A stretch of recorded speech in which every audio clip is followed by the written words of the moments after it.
दोस्तों इस वीडियो के अंदर हम एशियन स्पेशलिटी फिल्म्स के आईपीओ के बारे में बात करेंगे और जानेंगे कि इस आईपीओ के अंदर आपको कितना लिस्टिंग गेन मिल सकता है और आपको इस आईपीओ के अंदर अप्लाई करना चाहिए या नहीं। चलिए शुरू करते हैं।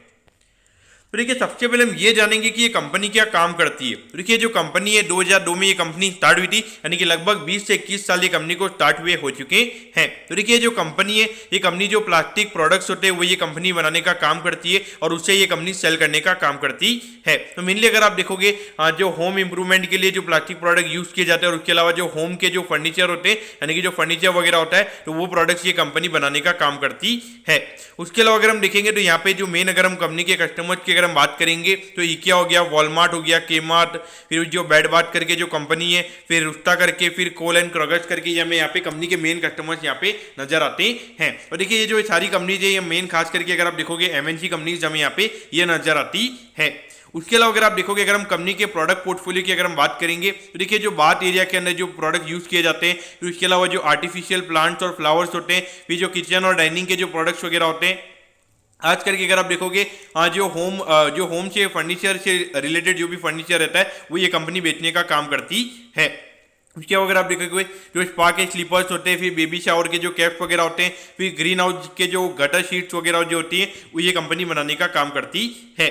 अगर हम कंपनी के 3 ब्रांड नेम की अगर हम बात करेंगे तो एक ब्रांड नेम कंपनी की हमें यहाँ पे ड्रेपरी करके एक ब्रांड नेम हमें यहाँ पे नजर आता है जो एक शॉवर कर्टेन यहाँ पे इस प्रोडक्ट के कंपनी के बिकते हैं। उसके अलावा रनर हमें यहाँ पे नजर आता है जो शेल्फ लाइनर्स के लिए यहाँ पे कंपनी ने ये ब्रांड नेम रखा हुआ है। और एक ब्रांड नेम हमें यहाँ पे कंपनी का पेपरी नजर आता है जिसके अंदर में कंपनी आर्टिफिशियल प्लांट्स और प्लेसमेंट यहाँ पे कंपनी सेल करने का काम करती है। तो देखिए यहाँ पे 3 अलग अलग ब्रांड है, यानी कि अलग अलग प्रोडक्ट के लिए यहाँ पे कंपनी ने अलग अलग ब्रांड यहाँ पे रखी हुई है। अब अगर हम यहाँ पे कंपनी की अगर हम बात करेंगे तो देखिए कंपनी सिर्फ इंडिया के अंदर ये कंपनी अपने प्रोडक्ट को सेल करने का काम नहीं करती है। यहाँ पे अराउंड 24 कंट्रीज में हमें यहाँ पे कंपनी के जो प्रोडक्ट्स हैं वो हमें यहाँ पे एक्सपोर्ट होते हुए नजर आते हैं। और उसके अंदर अगर आप देखोगे चाइना, सऊदी अरेबिया, यूएसए, कटार, यूनाइटेड किंगडम, जर्मनी, तो जो मेन कंट्रीज है जहाँ पे जीडीपी वगैरह काफी अच्छी है तो वहाँ पे कंपनी के प्रोडक्ट्स यहाँ पे एक्सपोर्ट हमें यहाँ पे होते हुए नजर आते हैं। तो देखिए जो ministry of commerce and industry है उन्होंने यहाँ पे ये कंपनी को 2 स्टार एक्सपोर्ट हाउस का यहाँ पे उन्होंने रिकॉग्निशन दिया है। तो देखा जाए तो ये काफी अच्छी बात है। और जो इकिया है जो एक बड़ी होम फर्निशिंग कंपनी है तो उन्होंने यहाँ पे best supplier of the year इनको अवार्ड दिया हुआ है और 2 बार ये कंपनी को ये अवार्ड मिला हुआ है। तो देखिए डेफिनेटली अगर इतनी बड़ी कंपनी जो वर्ल्ड वाइड अगर आप देखोगे इतनी बड़ी एक फर्नीचर में हमें एमएनसी कंपनी यहाँ पे ये नजर आती है तो वहां पर अगर उनकी तरफ से अगर ये अवार्ड मिला है तो डेफिनेटली ये कंपनी के लिए काफी अच्छी बात यहाँ पे है और मुझे लगता है कि मार्केट को भी ये बात काफी अच्छी लग सकती है। अब अगर हम ऑब्जेक्टिव की अगर हम बात करेंगे यानी कि जो आईपीओ से कंपनी को पैसा मिलने वाला है उसे कंपनी कैसे यूटिलाइज करने वाली है, तो देखिए यहाँ पे जो कुछ आउटस्टैंडिंग कंपनी के बोरिंग्स वगैरह है यानी कि कुछ लोन्स वगैरह कंपनी के तो उसे यहाँ पे कंपनी रीपे करने वाली है। और उसके अलावा जो वर्किंग कैपिटल के रिक्वायरमेंट्स है यानी कि जो डेली टू डेली कैश के रिक्वायरमेंट्स है उसके लिए यहाँ पे ये कंपनी का आईपीओ में आता हुआ नजर आ रहा है। अब अगर हम फाइनेंशियल से पहले अगर हम कंपनी के प्रमोटर्स की अगर हम बात करेंगे तो देखिए पल्लव किशोर भाई दोषी जी यहाँ पे कंपनी के प्रमोटर हैं, फिर खुशबू चंद्रकांत दोषी जी और करिश्मा राजेश दोषी जी ये तीनों हमें यहाँ पे कंपनी के प्रमोटर नजर आते हैं। तो देखिए अगर हम रेवेन्यू की अगर हम बात करेंगे तो यहाँ पे लगभग 96 करोड़ के लगभग 21 में कंपनी के रेवेन्यू के नंबर थे। फिर उसके बाद में ये नंबर 118 करोड़ रुपये में होता हुआ नजर आया था और पिछले साल कंपनी ने 120 करोड़ का रेवेन्यू ये कंपनी ने किया है। देखिए अगर हम ग्रोथ वाइज अगर हम बात करेंगे तो कोई ज्यादा ग्रोथ के नंबर नहीं है और खास करके अगर हम पिछले साल के ग्रोथ के नंबर की अगर हम बात करेंगे हार्डली 1 या 2% से कंपनी का रेवेन्यू का नंबर बढ़ा है। क्योंकि मेरे ख्याल से देखा जाए तो इतने लोअर बेस इफेक्ट पे पिछले साल अगर आप देखोगे तो इकोनॉमी हमारी रिकवरी भी हमें होती हुई नजर आई थी और खास करके कोविड के बाद में पिछले साल का जो फाइनेंशियल ईयर था लोगों ने काफी ज्यादा खर्चा वगैरह भी किया था तो ये कंपनी का इतना रेवेन्यू कोई ग्रोथ हमें देखने को नहीं मिला है। तो ये मुझे थोड़ा यहाँ पे कंपनी के पॉइंट ऑफ व्यू से नेगेटिव नजर आया है।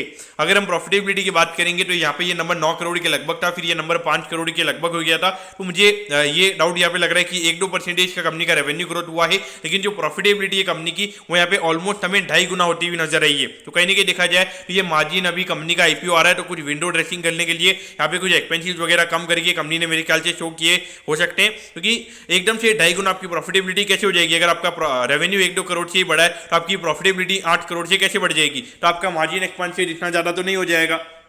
तो मुझे लगता है यहाँ पे थोड़ा मैनिपुलेशन कंपनी के नंबर्स में मुझे यहाँ पे नजर आता है।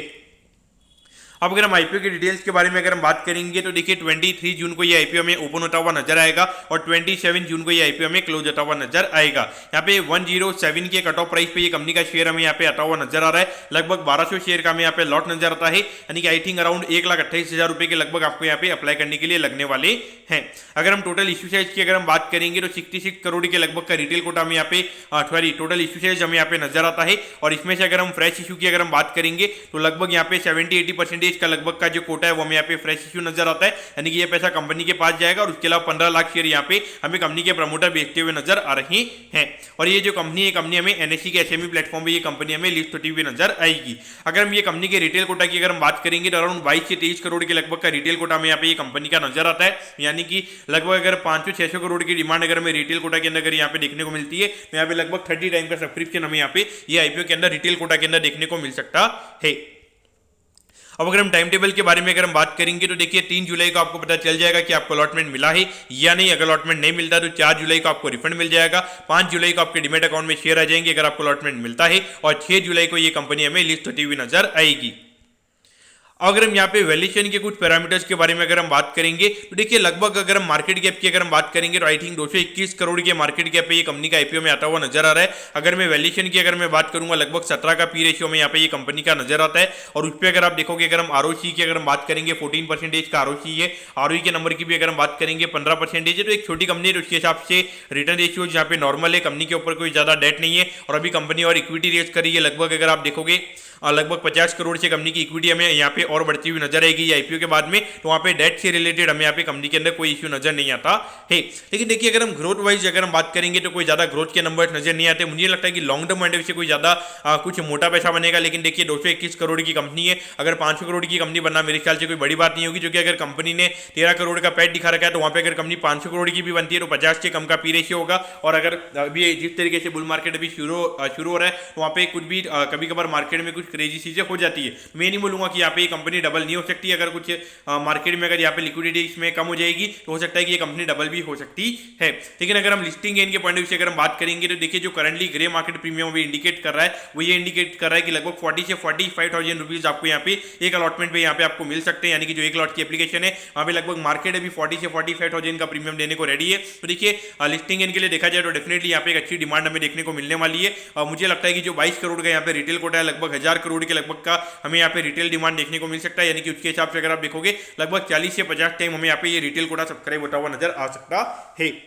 तो देखिए अगर हम बात करेंगे तो 21 से 30 जून के बीच में बहुत सारे आईपीओ आ रहे हैं। एक एचएमए एग्रो करके जो कंपनी है उसका आईपीओ 23 को हमें क्लोज होता हुआ नजर आएगा। फिर 26 या 27 के लगभग आइडिया फोर्ज करके जो इंडिया की सबसे बड़ी ड्रोन कंपनी है उसका आईपीओ भी शायद ओपन होने वाला है। और उसके अलावा एक दो और एसएमई जो आईपीओ है वो 21 से 30 के बीच में हमें ओपन होते हुए नजर आ सकते हैं। तो देखिए अभी बहुत ज्यादा यहाँ पे आईपीओ हमें आते हुए नजर आ रहे हैं। और एसएमई की भी अगर हम बात करेंगे 50-60 करोड़ के जो बड़े बड़े एसएमई हमें यहाँ पे आते हुए नजर आ रहे हैं। तो मुझे यहाँ पे थोड़ा आईपीओ के अंदर मुझे इतना इंटरेस्ट यहाँ पे बनता हुआ नजर नहीं आ रहा है, क्योंकि मेरे ख्याल से अगर आप देखोगे अभी कोई भी लिस्टिंग इतनी बेकार नहीं हुई है। लेकिन अभी जो कोर डिजिटल की लिस्टिंग हुई थी तो वहाँ पे थोड़ा सा कुछ मुझे वहाँ पे नेगेटिविटी देखने को मिली है। तो मुझे लगता है कि अगर आने वाले टाइम पे अगर एक दो लिस्टिंग भी अगर यहाँ पे बेकार होती है, जो कि जिस तरीके से यहाँ पे भी लोग लेवरेज लेके आईपीओ में अप्लाई कर रहे हैं, तो अगर एक दो लिस्टिंग भी अगर यहाँ पे खराब होती है तो वहाँ पे पूरा आईपीओ मार्केट में हमें दिक्कतें देखने को मिल सकती है। क्योंकि देखिए मेरे ख्याल से एक दो लिस्टिंग यहाँ पे खराब होनी चाहिए, क्योंकि जिस स्पीड से हमें यहाँ पे आईपीओ आते हुए नजर आ रहे हैं, हर दूसरे तीसरे दिन अगर आप देखोगे 3 आईपीओ में यहाँ पे अनाउंस होते हुए नजर आते हैं, तो डेफिनेटली मेरे ख्याल से एक दो लिस्टिंग यहाँ पे खराब होगी। तभी मेरे ख्याल से थोड़े टाइम के लिए यहाँ पे आईपीओ रुकेंगे, क्योंकि आईपीओ नहीं रुकेंगे तो लोग यहाँ पे मार्केट से पैसे निकाल के फिर उसके बाद में आईपीओ के अंदर अप्लाई करेंगे तो ये लिक्विडिटी मार्केट से निकालेगा और कहीं ना कहीं वहां पे मार्केट हमें गिरता हुआ नजर आएगा। मेरे ख्याल से ये आईपीओ के अंदर आपको लिस्टिंग के लिए अप्लाई करना चाहिए, बाकी उसके लिए लॉन्ग टर्म से अवॉइड करना ही सही रहेगा। तो दोस्तों मैं होप करता हूं कि एशियन स्पेशलिटी के आईपीओ के बारे में आपको सब कुछ समझ में आ गया होगा। अगर आपकी कोई भी क्वेरीज है आप कमेंट कीजिए, मैं जरूर आपके कमेंट पर रिप्लाई करूंगा। ओके दोस्तों, thank you, have a nice day.